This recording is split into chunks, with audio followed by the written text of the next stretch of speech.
In a world where traditional business advice is lacking, Rework Book offers a refreshing perspective on business and productivity. Be prepared to challenge the status quo and reimagine how work should be done. Start small. Start your business by putting your ideas into motion. This book was written by Jason Fried and David Heinemeier Hansson in March 2010.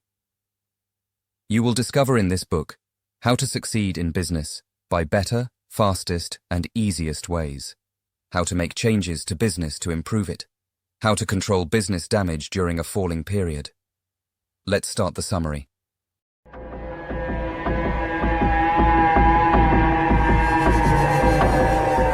Chapter number 1. Starting your business isn't as hard as it used to be. Technologies and tools have shrunk the scope of creating a business. Fried and Heinemeier believe that this innovative restructuring is ideal for us who have been brooding on our dreams of branching out far too long. In essence, you do not need to quit your day job before you begin your business. Start small and squeeze time out to put your ideas into motion. The most important fact is that you identify the core of your business and the problem that is inspiring you to look for a solution.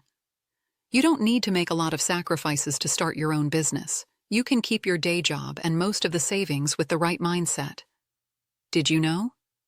When working on one product or service, you should always devise a byproduct. Even if you do not have scraps or sawdust, use your experience and share it. Chapter number 2. Your business initiatives must have an impact. A successful business depends on how effective its solutions are in solving problems, and so your ideas or initiatives must have an impact. More importantly, the authors reveal that our travails should serve as the inspiration for the solutions and products we create. New business becomes sustainable if you build it around your true passion or a solution to a problem you experienced. Do not plan and create exit plans before you even start. The love for your business would eventually attract your business customers who would share the same passion. Good business leaders create a vision, articulate the vision, passionately own the vision, and relentlessly drive it to completion. Jason Fried and David Heinemeier Hansson. Passion begets loyalty. People are prone to expect that your business falls in line with the standard and tested beliefs. When it doesn't, and you are not showing a willingness to bend the knee, then you are automatically a target. Draw a line and stick by it. Nevertheless, a business owner who sources funds externally has no choice but to answer to investors. And so, try as much as possible to fight the temptation to raise outside funds. Chapter number 3. Relish the days of small beginnings. The authors tell us to refrain from using the words entrepreneur or startup when describing a business. Instead, you are a starter.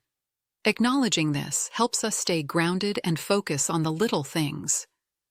Do not make audacious plans or expand your ideas until it grows out of control. It's okay to start small, as long as you start. Jason Fried and David Heinemeier Hansson. Many of the well-known companies today started in the garage. Therefore, you do not have to break the bank to get yours moving. Furthermore, the authors advise that you focus on one product or service at a time. Google did not start playing around with other ideas until they had perfected the Google search engine. Similarly, when developing your idea, it is advisable to ignore the details and focus on the basis. Details change with time, and those times you spend worrying about the little things could go into trivial issues. In the book, the authors emphasize that starters must develop their curatorial skills. Identify the most important things and tackle them first. Choose one product or service to work on and concentrate on the basics, not all the small details and risks they might or might not entail. Chapter number 4. Stay in the real world and avoid the pitfalls of heroism. Charts, slides, and graphs are the pitching tools in the business world.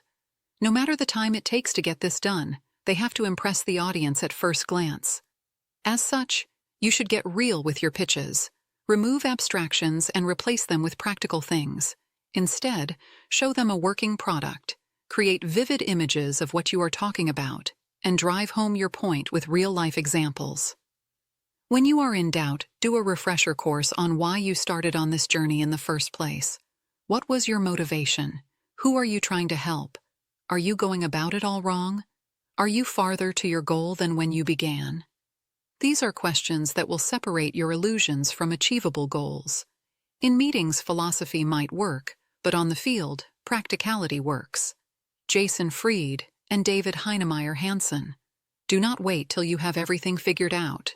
Take that little progress and let your customers or team have a feel of it. Be realistic about everything you do. In your presentations, focus on facts and figures. During a meeting, bring up the results, even if they are minor and interim. By this, you avoid the pitfalls of heroism. More importantly, you know when to take the foot off the pedal, rest, and let go of unreasonable plans. Chapter number 5. Do not copy and paste. Establish a unique brand. Many often fall into the trenches of replicating an existing solution, idea, or product. Copy and paste, as the writers call it, let us remain blind to the real purpose of the original product. You overlook hidden details that their inventors had intentionally added, and so our products come out as cheap imitations. In the same way, you can establish the uniqueness of your brand by infusing distinctive and yet unassuming features. Put your imprint, a principle that ties the brand to you. Therefore, competitors would have a hard time imitating what you offer. When you walk in distinction, even the photocopying machine can't replicate your unique quality. Jason Fried and David Heinemeier. Customer service is a tricky business. Turn a deaf ear to your customers, then you lose them. Say yes to all their wishes, and you are also nearing doom. According to the authors, tweaking your products for a handful of your customers is bad business. Rather, always ensure that your products remain attractive to potential customers. Balance is vital to the survival of your business. Don't be quick to fulfill all of your customers' wishes because they will quickly lose interest. Furthermore, deliver products that continue to impress. Avoid spending unnecessary time on external designs or packages. Focus on the core, which customers are going to expect more from after they get bored with how it looks. Chapter number 6. Build your audience. Starting from obscurity is a good thing. It gives you the luxury of making mistakes without the world coming for your credibility as a business owner, inventor, or whatever. You have all the time to get your act together, and you are not afraid of doing you. After you emerge from obscurity and you start to find your steps, you must start building your audience. These customers are loyalists who go beyond using your product to listen to you. They come to your blog and check the new things you are working on, your thoughts on the industry, or the strategies that you believe would disrupt their lives. Your audience's core are loyalists who will be interested not only in your product or service, but anything else you have to say through your communication channels. Hence, out-teaching the competition is relative to outshining them. Many companies do not create a platform where their customers can learn, and so they spend staggering sums to make their brand visible.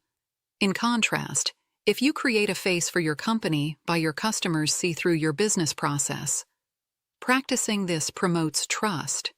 Your business is no more than just a name, a log, or a building. The establishment and application of core competencies sets a platform for a strong competitive advantage. Jason Fried and David Heinemeier Hansson. Chapter number 7. Always take responsibility for your business failings. Damage control is your responsibility. Do not assign other people to explain your failings. Your inability to do this will give birth to rumors or a dent in the burgeoning relationship you share with your customers. Sweeping issues under the rug results in problems that counter your brand's image. Use your failure as an opportunity to deepen your customers' trust and strengthen your reputation.